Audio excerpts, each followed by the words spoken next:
Good morning. Welcome back to 41 Action News. By this point, many of you might be already working from home. Health professionals across the country urging you to stay home as much as you can. This morning, we have Dr. Dana Hawkinson from KU Med, University of Kansas Hospital, joining us from Skype about why this is so important. Dr. Hawkinson, we appreciate you taking the time with us this morning. You're an infectious disease prevention specialist here. Why is it so important people follow these rules and stay at home if they're at home? Yeah, it's very important for COVID-19 for people to stay home and social distance. Why? Because we know that a majority of these infections are mild, and most people will not have to seek medical care. They won't have to seek critical care services. But because there are so many people that can be infected, such a high volume of people, those numbers can escalate, and that can quickly overwhelm our health system. And that can quickly infect and overwhelm our most vulnerable populations, those that are older, those that are 50, those that are even older than 70, those with chronic health conditions such as heart disease, lung disease, and diabetes.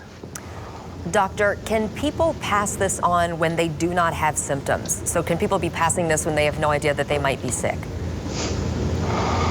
Yeah, can you transmit the disease when you are asymptomatic? Again, a lot of these questions are still not answered, but for this, we do feel that there probably is asymptomatic transmission that does occur.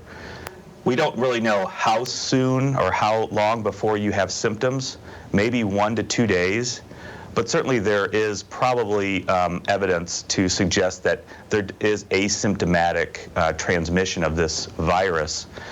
And some of the issues is that we certainly know that probably 2% of people will manifest in symptoms by about 2 days.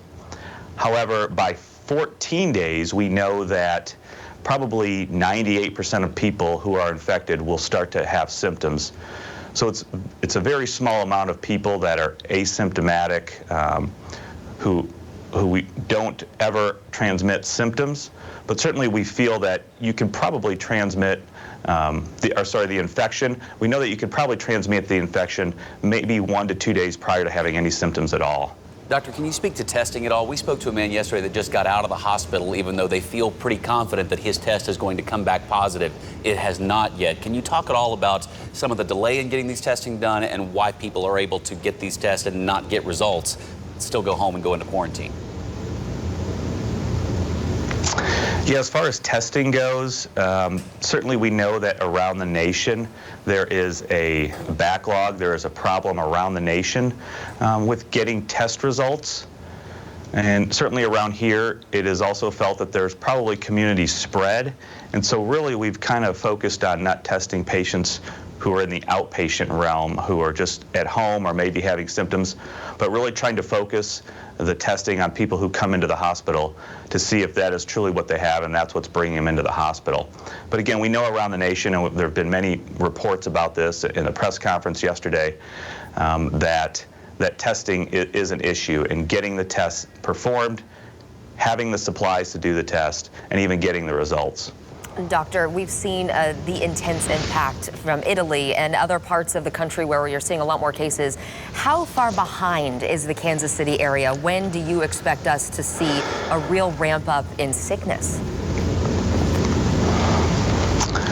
That's another good question. I don't think we know the answer to that. Some estimates are 3 to 5 days behind some of the other cities in the United States. Is it a week or 10 days behind Italy? I think there are a lot of details that go into that, such as the testing. So we know that there will probably be a lot of positive test results, but those tests are backlogged from a few days, and so that could add to the total numbers. But there are a lot of details into that.